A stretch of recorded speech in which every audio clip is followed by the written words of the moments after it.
Good morning, dear students. Welcome to the Garden School.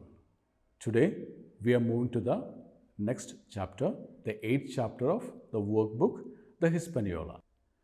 Hispaniola is an extract from the novel Treasure Island by R.L. Stevenson.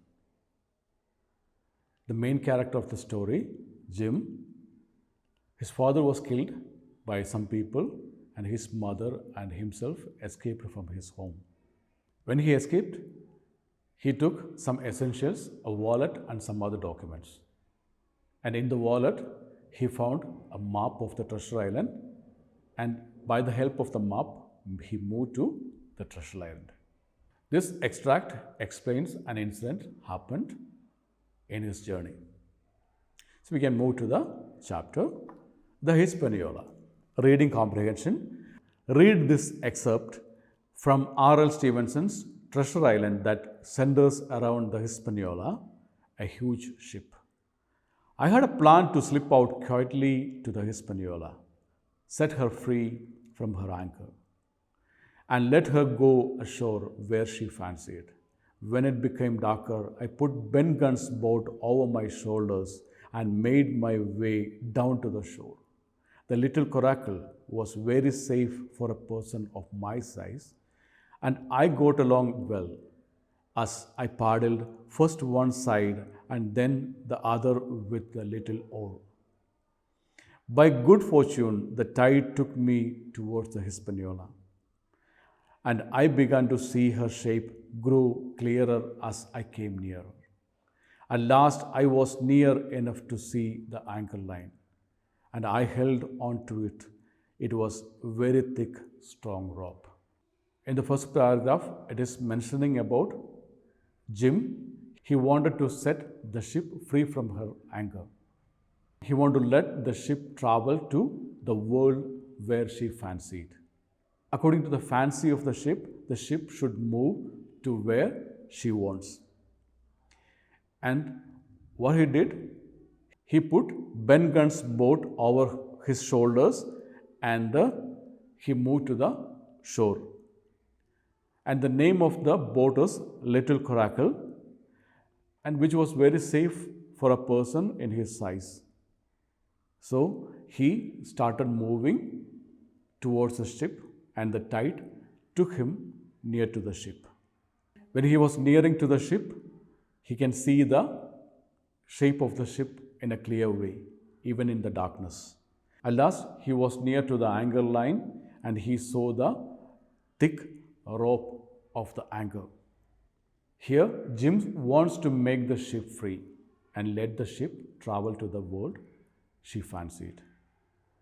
So, in the next paragraph, he is going to let the ship free by cutting the rope of the anchor.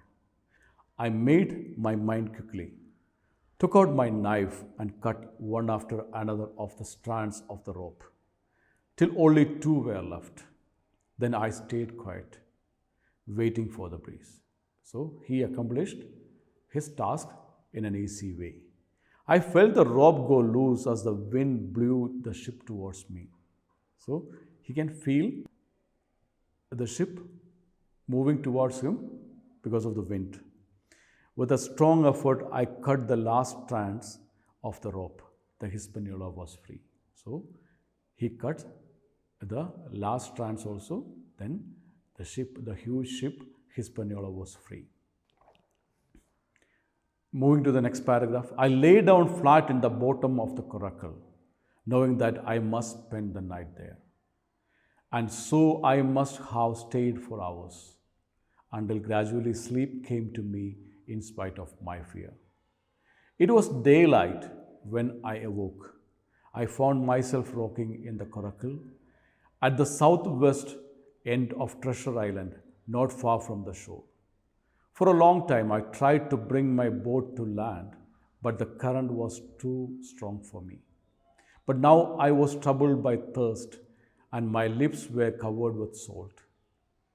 My throat burned, and my head ached in the bright morning sun, making me long for cool shade of the trees I could see on shore. So after accomplishing the task, Jim was lay flat on the coracle. and he knows that he should spend the night over there, and he waited there for hours. And after that, he became asleep. And when he awoke, it was in the daylight. And he found himself rocking. He found himself inside the coracle, and it was actually in the southwest end of the treasure island. It was actually, the coracle is not long away from the shore, but he tried his level best, but it was a difficult task for him to reach the shore. The current or the waves took him off from the shore. And he was really troubled with thirst. His lips were covered with salt and his throat burned. You know, it is the sunlight is directly coming, and it was a really difficult time for him. His throat burned and his head started aching. And he wants to be in the cool shades of the tree that is not far away from his sight. But the current carried me round a point to the land, and then I saw a sight that changed all my thoughts. Right in front of me, not half a mile away, was the Hispaniola. So the current, the waves took him to somewhere else, and after that, he saw the Hispaniola, the ship, which was freed by him yesterday night. That is not more than half a mile away. And when he looked at the ship, it was shining like silver in the sunlight. The current was taking us south. If I could paddle hard, I might catch up with her. So the current, the waves, taking both Hispaniola and Jim towards the south. And if he paddle fast, then he can reach Hispaniola.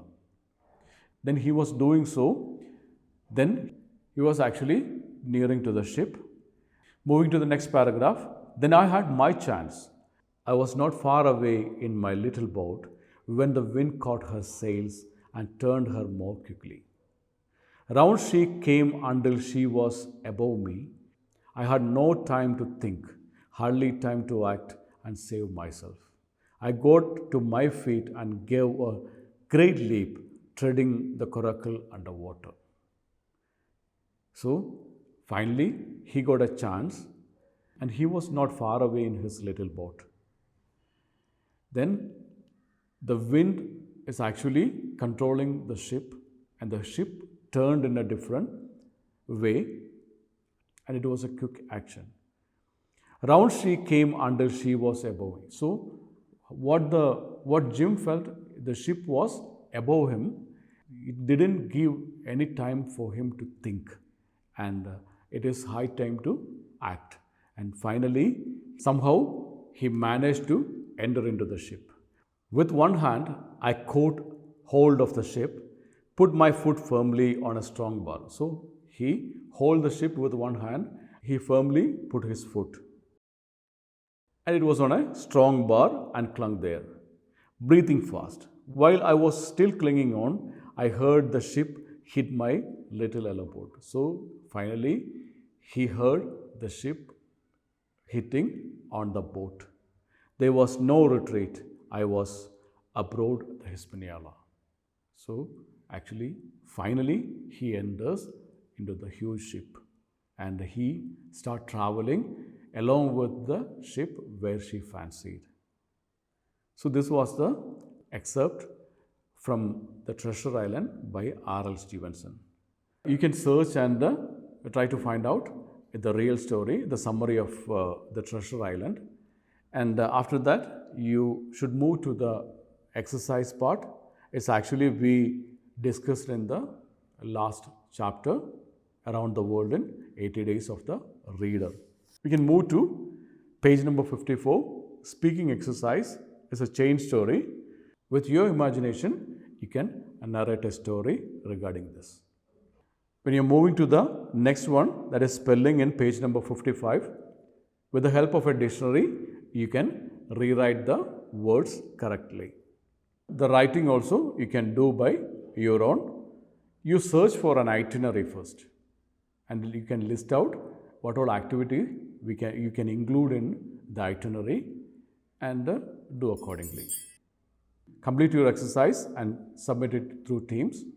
We'll meet you in the next class with a new chapter. Till then, goodbye.